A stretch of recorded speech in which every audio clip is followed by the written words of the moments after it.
everyone. Welcome to InPHormation with Deidre, and we are continuing our conversation on mental health. May is Mental Health Month, and we are talking about what stresses us out.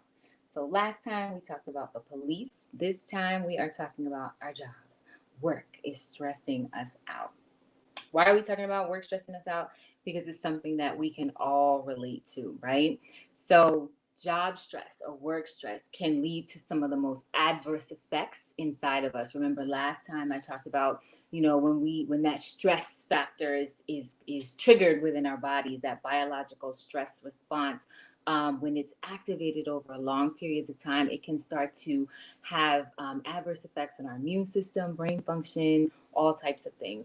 So we want to make sure that we're really paying attention to our bodies, like things that like headaches, stomach aches. Those are, some signs of stress, right? So we want to make sure that we're paying attention to those things. They may seem like, like, oh, it's just something small, but we want to make sure that we're looking at that and putting things in place for ourselves to address stress. So what about job stress? What about work stress? Well, it's defined as, harmful physical and emotional responses that occur when job requirements either don't meet capabilities, resources, or needs of the workers, right? So when we talk about capabilities, sometimes people are overqualified for their jobs, right? And so that can cause a whole myriad of problems. And you can, it can affect morale. When you're overqualified for something, you can get bored, or maybe something, job requirements change, and then maybe it's a little too difficult. So your capabilities don't necessarily meet the requirements of what's needed to complete a given position. So that can also cause stress as well. Resources, that's a big one. Resources can be there's not enough funding or money to be able to provide so that employees or workers can actually do the job, right? So some jobs, they cost money. So for example, teachers, there's definitely not enough money that gets funded for teaching. And a lot of teachers are, and especially teachers in my family, teachers that are friends, they come out of their own pocket a lot of the times to get simple things like art tools and whatnot and what have you for the youth. Some teachers, there's so many students to one classroom. So that's an example of resources not necessarily being enough to accommodate, for the job. So resources is a really big thing. Teachers is just one example, and I gave one example of many for teachers. Shalom, Sovereign Eid. We're gonna wait for a little bit. Well, we're not waiting. We're gonna, so willingly more people join. Just like last time, if people are interested in sharing their stories on stress, maybe you have a story about stress, or you want to share some of your tactics or techniques or strategies on how you alleviate stress, right? So, back to it. So we talked about capabilities. There's resources or the needs, and so needs kind of go hand in hand with like the resources, right? The capabilities kind of speak to the skills. So let's recap for a little bit. So when it comes to capabilities, you can either be too advanced or not advanced enough for the needs of the position. And you wonder how that might happen. Is sometimes job requirements change, companies change over how they want their employees to be front facing. So sometimes, the job description can shift over and you'll need training. So then that can even lead into another idea of like how resources are not enough. Maybe they don't have enough resources to provide training for the employees. So then everybody gets frustrated. And what do we have? Just morale is low. Everyone is just ready to like strangle one another. So again, we're talking about stress because it's something that we can all relate to, job related or work related stress. And that's really because studies have shown that about 83% of US workers, right? We're talking about the West, US workers suffer from work related stress. It's a big deal. And so, what are some of the causes of stress? So, there's a bunch. There can be interpersonal relationships at work.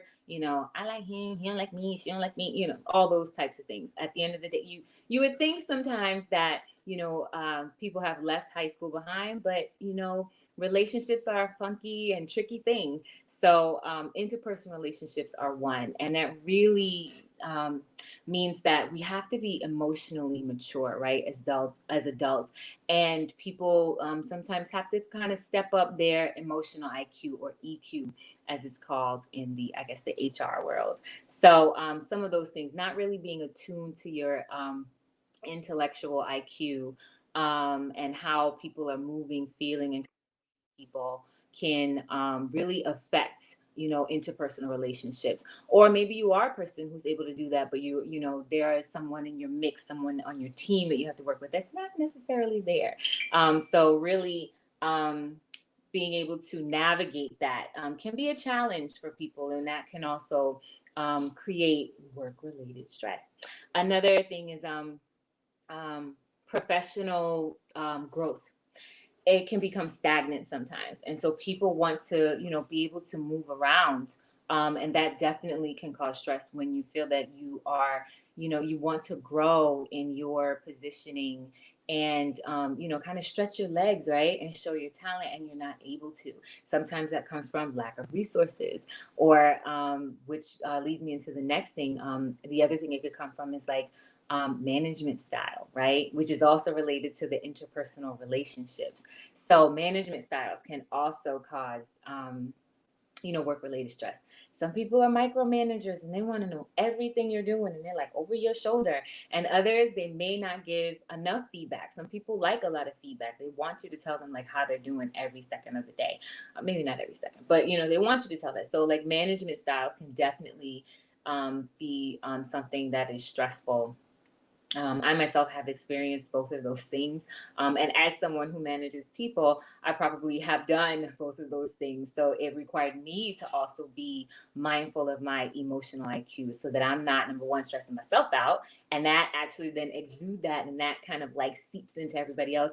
And, intent. And also, number two, not to intentionally stress those who are on my team that work for me, and stress them out. And so some of that comes from, again, being aware of emotional intelligence, being aware of how people are like presenting, being aware of not being a micromanager or giving people feedback. So these are some things that really contribute to workplace stress.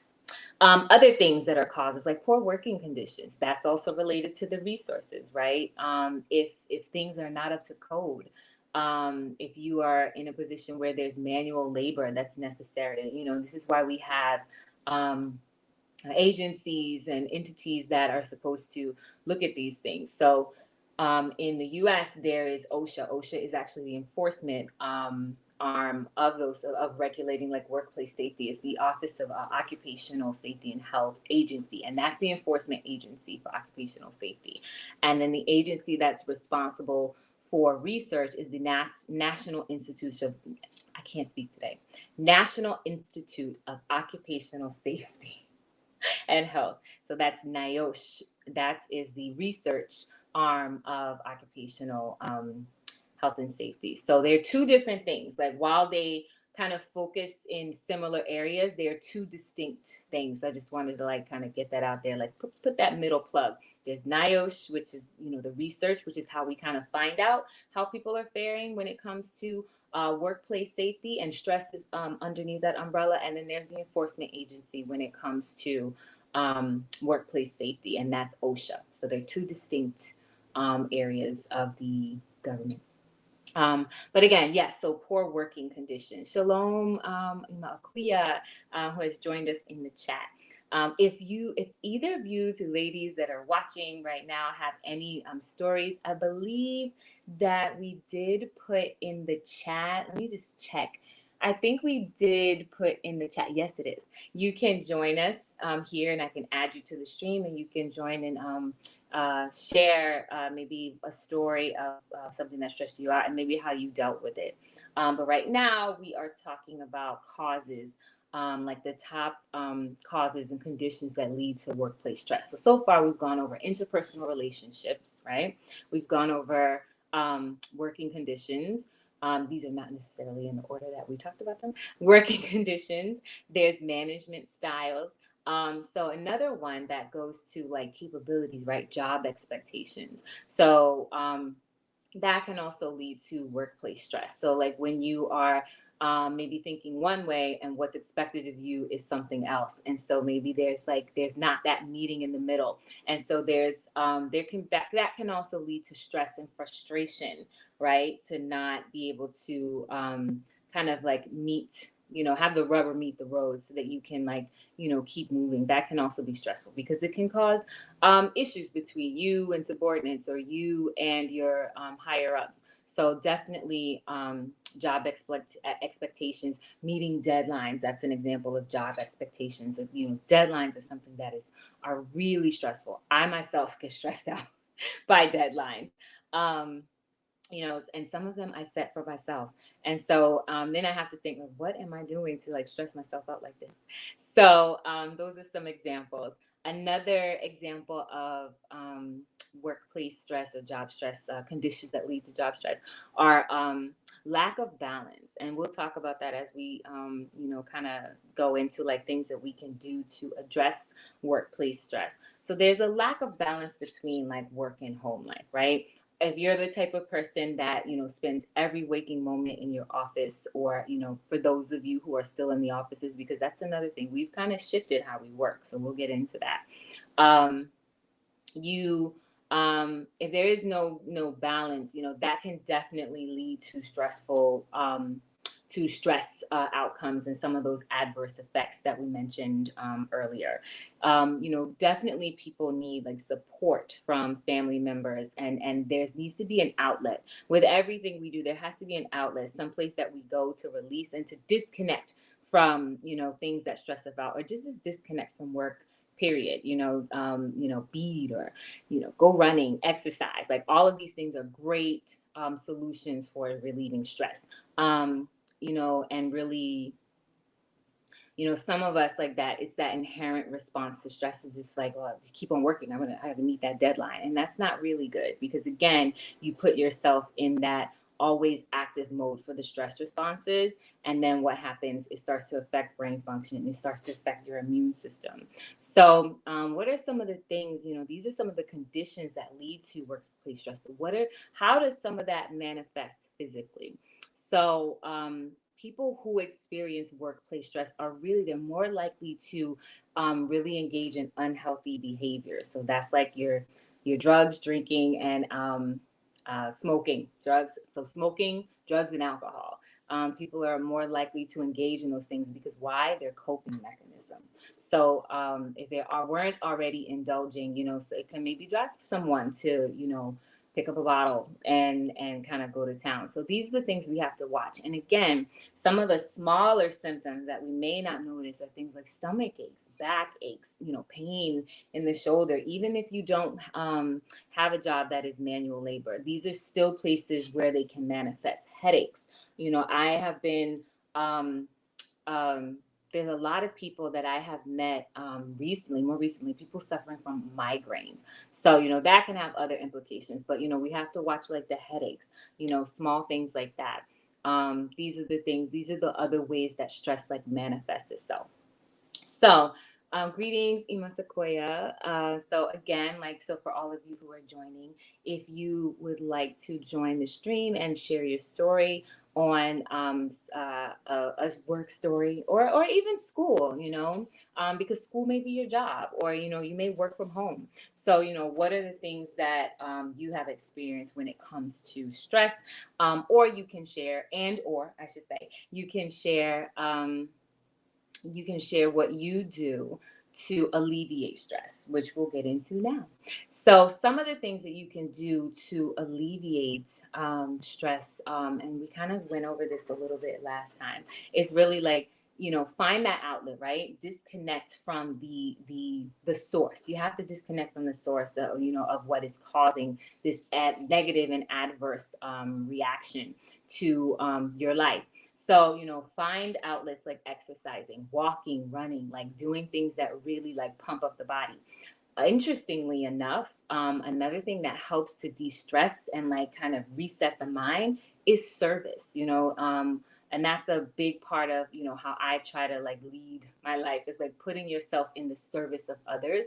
And that can really de-stress, right? And really like have an effect on the psyche, because it starts to put things into perspective when you have to serve another individual. So, like, try looking for things where you're helping the homeless, or, which is, and I'm not sure, like, it'd be interesting to hear if you have tried that. So, that is an interesting um, solution to dealing with stress. Try, to move into service. Another thing that you can do is as far as like finding an outlet that's not like a coping mechanism. We talked about those coping mechanisms: drugs, alcohol, and smoking. We don't want to go down that road. So something that you can do is also try a craft. Crafts are so important because then you're working with your hands. A lot of the times, jobs, we sit at jobs, we're just sitting at the desk. And so, like, especially for people who have more administrative positions, there's a lot of sitting that goes on. So that's not also just like mental stress, but that's physical stress on the body. You might think, oh, well, I'm sitting, but the body being in that position for such a long time, it really like does a number on your joints. Exercise, stretch your hip outs, stretch your hips out your hips, and get those joints working. So, like, step away from the work, whether you're working from home or you're working in an office. Step away for at least 15 minutes. Go for a walk, get some fresh air. And as I'm talking to you and ministering, I'm ministering to myself, because these are things that I definitely need to do. So shalom and greetings. Welcome to the space. I'm Kashia. Aquia says cigarettes was her go-to for work-related stress and compulsive eating, but the workplace contributes to compulsive eating. Ain't that the truth? How many of you, when you're at work, because you're like trying to meet deadlines, so skip meals, right? Or if you don't skip meals, there's always that buying food, right? And eating out, and again, that like contributing to a lot of the stress factors, because the food is not necessarily the greatest thing, like, especially like eating out. So, yes. Please know I've moved away from those alternatives. So good for you. So Aquia Bisa says that she's moved away from the compulsive eating and the smoking, which is awesome. So as many of you know, I'm going to put on my tobacco control hat. I love to hear when people share that they have quit smoking, because it's such a horrible and unhealthy habit. And it really has been pushed on people, specifically people of color. It's like the one product that, and I wouldn't say one, but it is definitely a product that can't be denied that when used correctly, it will most likely kill you or make you sick. So, and the tobacco industry are just legal drug dealers. Like, let's just call it what it is. So when people say that they've definitely kicked the habit, I'm always so ecstatic for them, because it's a hard thing. Like, nicotine is really addictive. And when you're using that as a coping mechanism, it's just not the best thing, because the nicotine actually, especially for melanated people, nicotine actually binds to the melanin receptors in our blood. And so what that means is it makes it harder to quit, because there's that blood memory, right? It's kind of like Underworld. That blood memory, and it makes it really hard to kick the habit. Sabernite said, she's laughing. That's right. Clarify. Right. So I want everybody to know she no longer does those things, and she has quit smoking. So, that's like, we're going to clap online. So, good for you that you have, kicked those habits. Move away from those coping mechanisms, because they're not the best. I'm trying to like make sure I sit. This is why outside is so much better, because the light, it like reflects off my glasses, and then it just becomes like a cane. It's like, so anyway, so yeah, so some other things. So we talked about disconnecting. So what are the things that you can do to manage stress and de-stress? So it's the disconnecting from the source of your stress. Exercising. Do something where you're in the service of others. Um, doing something with your hands, being crafty, painting. I know some of you in the chat have taken up painting. That is, if you want to get on and talk about that, that would be amazing. So painting, I personally bead when I can and when I'm not stressed out. um, the other thing that it does, it really messes with your sleep pattern. So you have to make sure that when you're disconnecting, that you are regulating your sleep. And I am guilty as charged of, kind of just working straight through because I'm trying to meet deadlines. So, and there's a lot of work that I have to do. So, making sure that you are, getting enough sleep, making sure that your body give your body that chance to reset. So sometimes it's just like, just take a break, just relax, take it easy, take a nap, and these are ways to de-stress. Now, the truth is, like, you do have to get to the source of the stress, right? So disconnecting in those ways may not be enough. So real talk, you may have to like really evaluate like what you do and like whether you love it or not. Like if you love it, then I'd be like, you like being stressed. So you got to think about that. But if not, then you really have to reevaluate what you do and think about some ways that you can, kind of, because many people, let's just be honest, many people are working to make income, right? So, really think about what it is that you like to do, and see if you can turn that into something that does not stress you out and also makes you money. So, and I know that's harder for most than some. So, but I wanted to just look at it from a full, just give it a full view and be honest about those things. So sometimes it's not just as simple as disconnecting, but those are definitely some very concrete things that you can do to de-stress. My go-to is crafting and exercise. Later today, I'm gonna dance. So that's an excellent, because that's also that body movement, right? That's that exercise.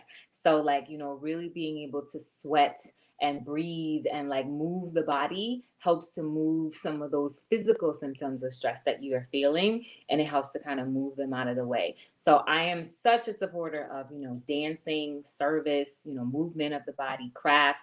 All of those things are ways to de-stress, because we all kind of deal with job stress and work related stress.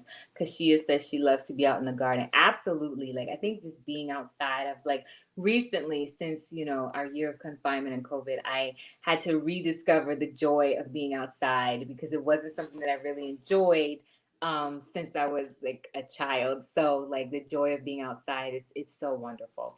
Akuya says, I've been painting, tending to my plants, increase my movement, encouraging a few women to increase movement as well. Later this evening, we'll go walking. Excellent. Like these are awesome ways to release stress. And when you're doing that, think about something else.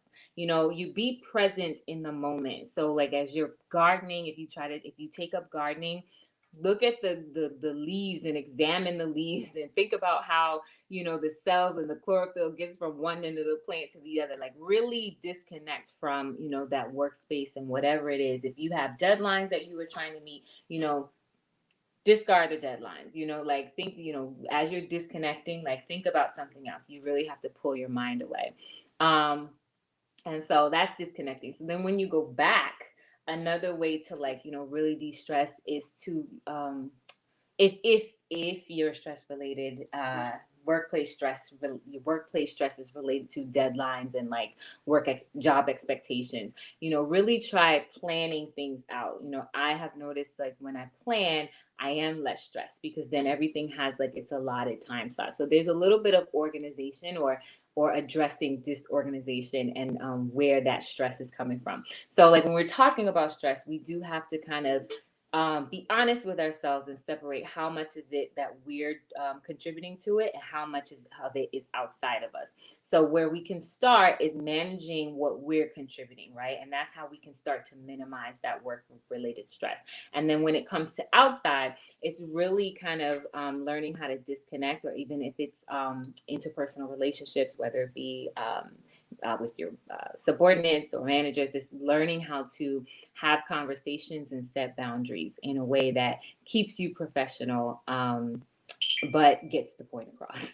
So, those are things about stress. That we have to kind of look at things a full spectrum. It can't be everybody else is stressing me out. Yes, we're talking about what's stressing us out, but we're in that too, right? So we can't discount where we're contributing to the stress. Just like last week when we talked about the police are stressing us out. So what was some of the things that we could do is like really try to disconnect from all that, bombardment of social media with all these videos that come to us without context. So that's where we can like take responsibility, right, of not being so stressed out. So, Saranit says, I unplug by going into nature or exploring nature, riding my bike and hiking. Natural water sounds are quite helpful. Yes, I love the water sounds. I'm not really one for hiking. I know I said I like outdoors, but I'd rather like sit in the park on a blanket. Hiking, I walk through the woods for a little bit. And I have gone hiking. Well, I actually, no, it wasn't really hiking, but I've walked in the woods, and I can understand how like awesome it is, because it is like it does give you a chance to disconnect from the world and connect with nature. So it is really fun and something to do. Something to do. I just saw something that cracked me up. Somebody was reminded of hiking. And water sounds. So interestingly enough, I decided yesterday what helps also with me are like sounds. So those are other ways. So there's also like we talked about like some practical ways, but here's some more practical ways you can help or things that you can implement to help you relieve stress. And some of it is just like sounds, right? So meditation, that's always going to be a go-to, and there's singing bowls, and meditating to singing bowls, or like Savarneet said, water sounds. So I actually was listening to, I love to listen to singing bowls or either play my singing bowl. And I was listening to singing bowls yesterday in the dawning. And sometimes people put water in the singing bowl. So it's such an awesome combination of a soothing sounds and notes with the trilling of water that's being moved by the vibration of the singing bowl sound. So yes, I totally agree. Being by the water, because she says being by the water is the remedy for me for sure. So I find that yes, water, especially now, the weather has broken. It kind of is a little bit chilly, kind of like winter came back looking for its keys. So, but as we get like warmer and warmer, I am so excited to start going to the beach. So here's a nice trick, right? So, as I said earlier, a lot of us are in different spaces, right? So there are a lot of us who are still working from home. So if you're working from home and you have all the gadgets that you need to work from home and can actually be remote, one really good trick is go work from the beach one day. Such a nice atmosphere. Or even go to the park. If you're not near the water, or it's a little too long for you to get to the water, try working in the park for the day. The sun on your skin, and just like the wind and the sound of the birds, and maybe some of the insects too. They like, I'm not really a fan of the strafing from bumblebees, but it's such a relaxing environment to put yourself in. So, like, what you can do is just try to change your environment as well in the moment. So, if you are like physically working, but you're remote, one thing that you can try is working remotely from a different space. So, changing your surroundings and kind of taking stock of the effect that has on you. And Kashia says, I do. Most times when I play for you all, there's water in it. I use that water. She's talking about her singing bowl. I use that water to put in my plants. Sabernite says, I try to get to the ocean or a river. And if not, I listen to rainfall, ocean, and thunderstorm sounds. It's life. So, yes, so these are really good things that folks are sharing of ways that they de stress and deconnect. Because job related stress is all too common. Like I said, 83% of US workers suffer from work related stress. That's no bueno. Everybody's walking around stressed out. So that means, how is it manifesting? Everybody's walking around with messed up backs, headaches, halfway probably like, hunched over, going blind, it's just it wreaks havoc on the body. So, we have to be mindful of what's happening to us physically and mentally. It is Mental Health Month, and how this, taxes the body and taxes our mental space. And as always, like it's mental health. Take mental health days. That's what we have such a supporter and a proponent of mental health days. I support them, you know, all the time. Do I need to take more? Absolutely. So mental health days are always like really good to do.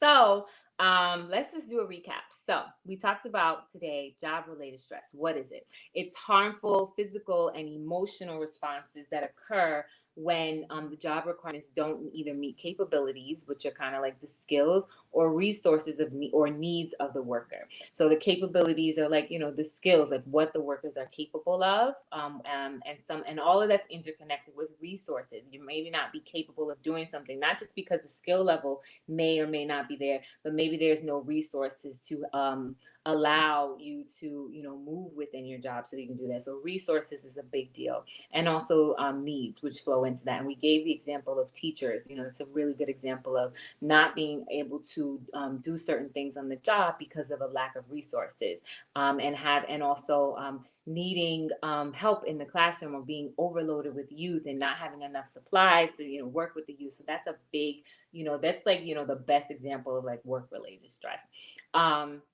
We talked about 83% of US workers suffer from stress, and then what a work related stress. And then we discussed some of the causes, which or conditions that lead to stress. So interpersonal relationships, management styles, work life balance not necessarily being there, and support from family members. What are the job expectations? Um, um, Poor working conditions. So, and also like professional growth. Maybe there's a lack of professional growth. So these are the things we talk about as conditions. And then how do they manifest? So like physically, there can be headaches, backaches, things like that. Again, your immune system your, stress response like goes into, active mode, so that can take a tax on your immune system, because that responsive mode is part of the immune system. So that long-term activation of the immune system can start to like wear the body down and even affect brain function. So then we talked about what are some ways that was the most of our talk today. The information is, what are the ways that you can manage the stress? And so that is being physically active. I'm going to dance later. There are, crafting, working with your hands, being in service of others, going outside, sitting in nature, meditating, sound therapy. So those are all things that you can do. And then to like round it out, being mindful of like how much of the stress is from within, and that we're creating ourselves, and how much of it is from without, and being able to address them appropriately. So that is our show today, talking about job related stress. So we'll be back with another topic on stress this month, like what's stressing us out. So stay tuned. So click that like button down below, and so follow, share, save, and subscribe. You can visit me on YouTube, Instagram, any of the social media channels. I will put it in the description box below so you can find it. And you make sure you subscribe and hit that bell so that when our next stress video comes out, you'll be able to catch it. What we're also going to do, InPHormation with Deidre is going to have a spinoff. We are going to be highlighting, we're in announcement mode now, we're going to be highlighting public health careers and spotlight. So join us on Thursday. I will have a special guest live with me, and she is going to talk about her career and how it is related to public health. So stay tuned. That's going to be Thursdays at 6. So InPHormation with Deidre is now Tuesdays and Thursdays at 6 p.m. Eastern Standard Time. So give thanks. Thank you everyone for joining. If you're catching this video after the live, thank you for watching. If you have a question or comment, you can put it down below and I'll be sure to get to you as soon as I can. And in the meantime, visit me at Deidre Sully on all social media channels, or you can visit the website at www.deidresully.com. Also, check out my podcast, True Health Live. I have 3 dynamic co-hosts who do the podcast with me, and we talk about public health issues from hither to thither, if that's a word. So if you want to hear something and you're excited about public health, or you want to hear something that is public health related or could be, make sure you get in touch with me. You can email me at deidresully@gmail.com, or you can email truehealthlive@gmail.com. So thank you for joining me, and I will see you in the forward, which is Thursday. Join us on Thursday at 6. Peace.